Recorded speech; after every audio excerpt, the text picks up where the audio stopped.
Welcome, everyone, to the Pittsburgh Maulers show, the Hammer Time on the USFL network. I'm Webb. Let's get right into it. Big week, huge week for our Pittsburgh Maulers.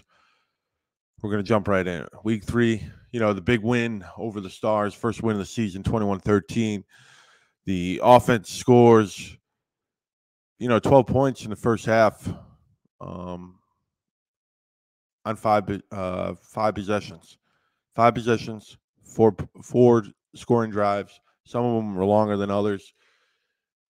If the red zone efficiency was better, this might have been a blowout, honestly.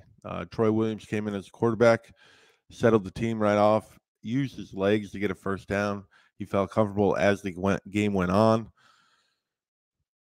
It's amazing. And then the touchdown in the third quarter, and you just knew it was over for the Philadelphia Stars. You knew it as soon as Troy Williams connects to Bailey Gaither in the third quarter. You felt the momentum just swing right then and there, and basically they dominated. They only gave up 3 points in the second half. So all around team effort, top to bottom, all of Pittsburgh, the coaches, everything. It was just a special day for our Maulers. And now you look at making a playoff run if you can get another W in a row. The 3 stats of the week, the 3 things you need to know. It's definitely the turnover battle. They caused 3 turnovers at the end. You had Foster with the interception. You had Eli Walker. Boogie picked up the fumble. Malcolm Howard on the Foster interception hit Case Cookus. They were working as a team. The defense was, and that's the second stat over here on the right.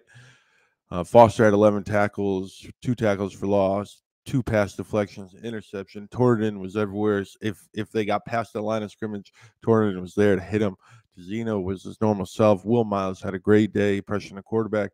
But we got to talk about Olive and Boogie. The entire game, they were in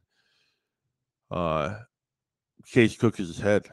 They knew exactly what they wanted to do, and Case had no answer. The offensive line could not contain these guys. The corners played well against the wide receivers. Outside of that first drive where they came right down the field, they didn't score another touchdown. Like, think about that. Case Cookus was basically shut out after the first drive. And then the other stat of the day is the rushing yards. They held them to 18 rushing yards on 18 attempts. 1 yard per carry. And it was consistently like that. I think their longest rush was a 4-yard run by Matt Colburn or Dexter Williams. Think about that. Their longest rush of the day was 4 yards. Cooks didn't even scramble for 5 yards. Just an outstanding performance by the defense. Our rushing, the Maulers, 135 yards total. It's pretty easy to understand that the Maulers didn't have a bunch of big plays on offense, especially the rushing yards. But when it was 3rd and 7, Troy Williams scrambled for 9 yards, first down. They got to get better, and we'll talk about that on the offensive line. Make those yards per rush go up a little bit more. But 4 yards of rush is actually the season high for our Pittsburgh Maulers. So, who's ready for the pony week? That's the thing. But those are the 3 things you need to know. The defense is great. Turnover battle, you win, and when you hold it. And Jaron Horton said it right here. He gave me a quote. Winning the turnover battle sets you up to win games. And anytime you can hold a team to 18 yards and 1 yard per carry, that is a win on defense. An added element of a quarterback that can scramble stresses the defense. He's talking about Troy Williams. Troy Williams was able to move a little bit in the pocket. Hammer time player of the game was Troy Williams. Like, those numbers don't jump off. Like, you don't look at him and go, wow, he had a great game. But he did something that they haven't seen yet, and that was settle the offense. when you needed a 3rd and 7 and he's scrambling for 8 yards, he adds that threat. He hits Mason Stockey early on for, I think it was 35 yards, 25 yards, whatever it was. You go, oh, look at this. So him being able to use his arm and his legs just enough, 7 rushes for 65 yards are good stats. The offensive line needs to help him. He was hit quite a bit. I think that they actually had more sacks than the Maulers this week. The offensive line needs to help him, and we'll get into that.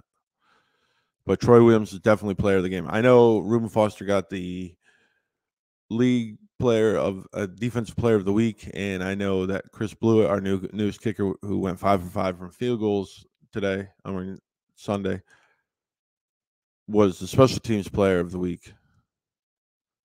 But Troy Williams was the hammer time player of the week, and it was because he settled down the position. Flames, passing offense 5 out of 10. It's getting there. You guys, it's getting there. It's not anything great right now, but it's getting there. Rushing offense 5 out of 10. We're able to move the ball. The rushing gets a little higher score just because they were able to pick up the 3rd and 1s, but it wasn't as effective as it needs to be. Overall, those numbers will go up even more if the offensive line improves. Numerous penalties on the offensive line, jumping the gun with a false start. Not a tremendous amount of holdings, but Troy Williams was rushed all the time, and it helps that Troy Williams got a little bit of, mobility, because the offensive line was probably the unit that struggled the most. Not to say that they were terrible. It just, obviously the Maulers won, but it basically was the one thing that if we look at that game, we go, oh, I hope this gets better. Defense, I'm giving a 9 out of 10. The entire day, they were hitting Case Cook, as this high-powered offense.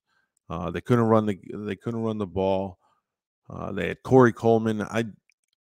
Corey Coleman scores that first touchdown, and he tells the announcer on the TV, on the broadcast, you might as well sit here because I'm getting a bunch today. They didn't score another touchdown. Like, think about that. They didn't score another touchdown. They drove right down the field the first drive, and you go, oh, boy, because the Maulers offense still hadn't scored a touchdown.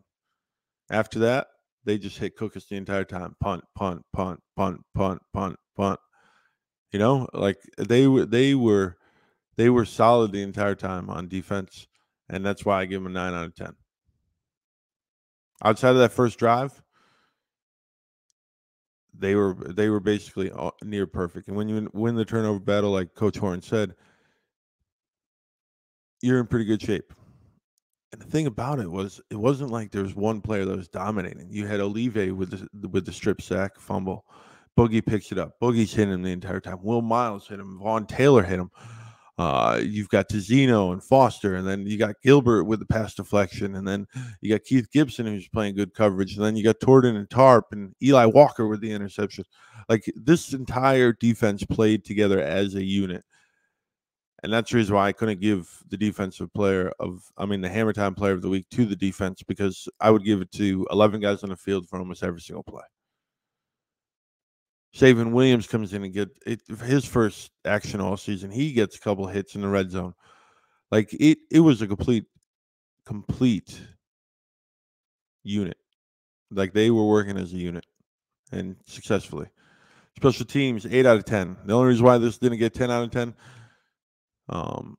the missed extra point, which Coach Horn took responsibility, but Chris Blewett comes in on Thursday, sets USFL records on Sunday. 5 field goals. He missed the extra point, like I said, but he had a 50-yarder, 48-yarder, I want to say, and then a couple were in the red zone.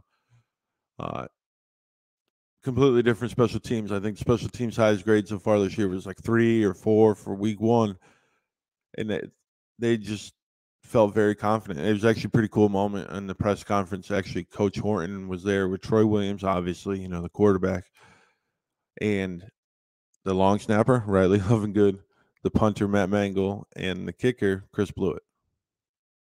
Chris Blewett should be Chris Made It. I think the captain put that on his tweet. because he was just automatic.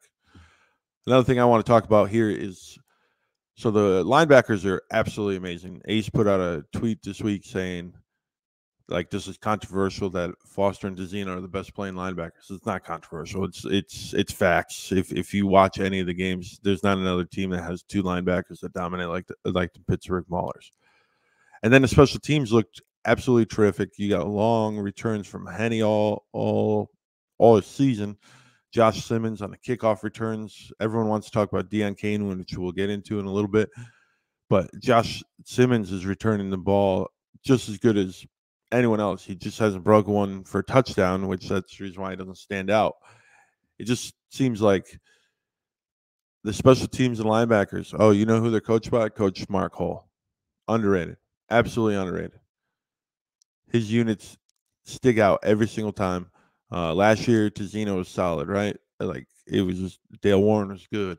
Like, Carlo Kemp kind of played outside linebacker.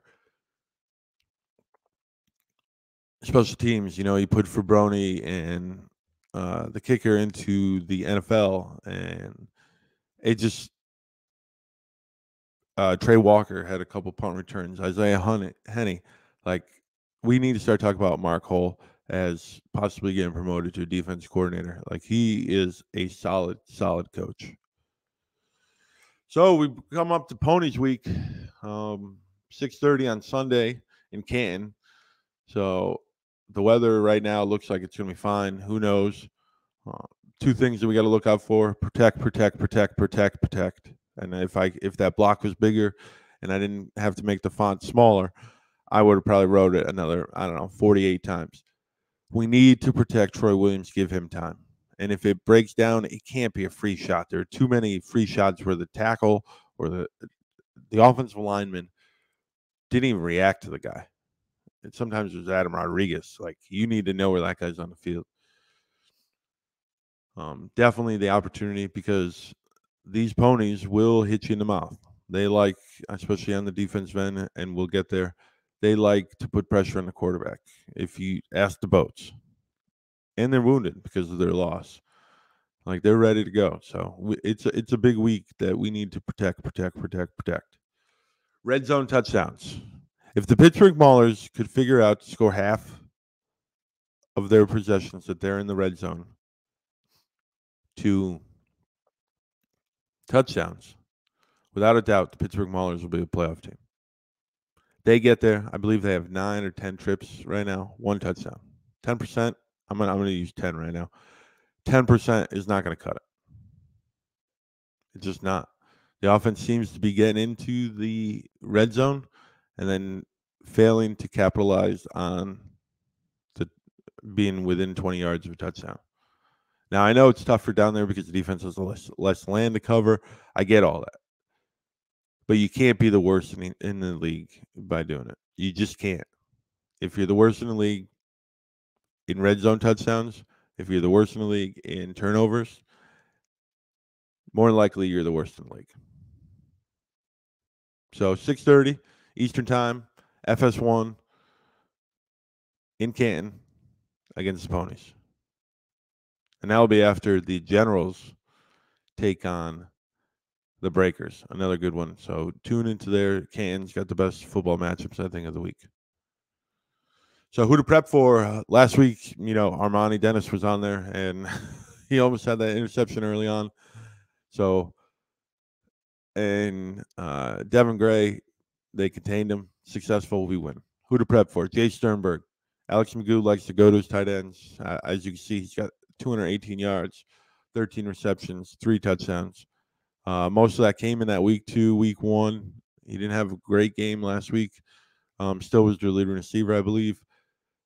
Magoo likes to go to him. Magoo obviously was on the previous slide. He is an MVP candidate right now, based off his performance since he subbed in for Jamar Smith, who was injured. On the defensive side of the ball, DeAndre Tillman, 6 tackles, 2 sacks. I was going to put other guys, but first of all, they're hurt. Second of all, they like to hit the quarterback. They're John Chavis is a traditional. I believe they play more four down linemen than the Maulers, but they like to put pressure on the quarterbacks and rely on good coverage in the backfield. I know that sounds so basic, but like their mission is to get to the quarterback every single play, and that's where they were successful last year. That's why they were the champs, because they were able to do it with guys like DeMarcus Gates and DeAndre Tillman and so on. They like to hit the quarterback, so it's going to be important for the offensive line. I keep going back to it, and as you can tell from the previous slide, I'll go back to it. Protect, protect, protect, protect, protect, protect. We got to. We absolutely have to.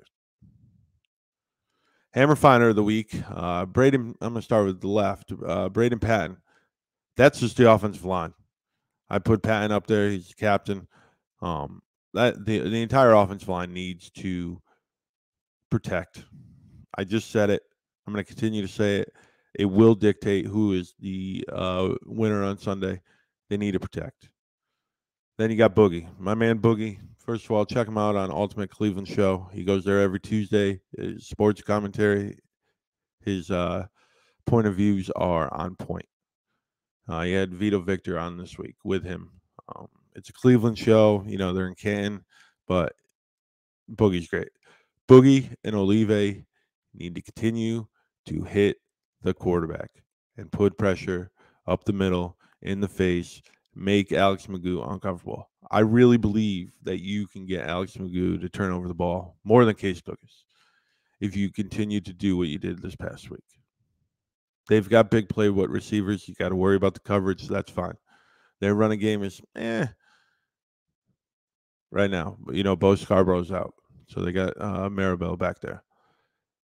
They need to continue to put pressure on Alex Magoo and the quarterback. And the last one is Malcolm Elmore. People are going to be like, huh? What? He's at 0 tackles this year. It's putting pressure on the returners. Deion Kane is a great returner. Malcolm Elmore is our special teams captain with Matt Mangle. Elmore and Dale Warren and Matty Siebert, like they all were in Corey Coleman's face for and that goes back to Mark Hull needs more credit, because that coverage team was on point. Corey Coleman had no room to operate. Matt Mangle's kicks were landing, and guys, they were catching it, and there was someone there to hit him. Corey Coleman was calling fair catches. He was scared. He spooked because the coverage team was great. We need that. We need to pin. When we have to punt, we need a special teams to get in there and hold them so the defense can take advantage of and make them play the long play. Make them play where they need a drive. Don't give them bad field position. Opening kickoff went to the 50, something like that.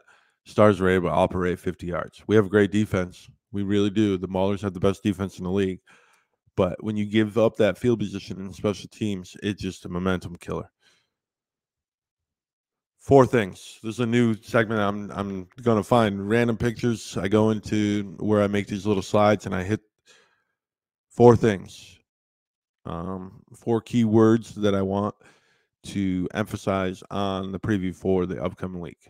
So the first picture is a house being built, a building being built. We need to keep building. The offense, the word was building. We need to keep building.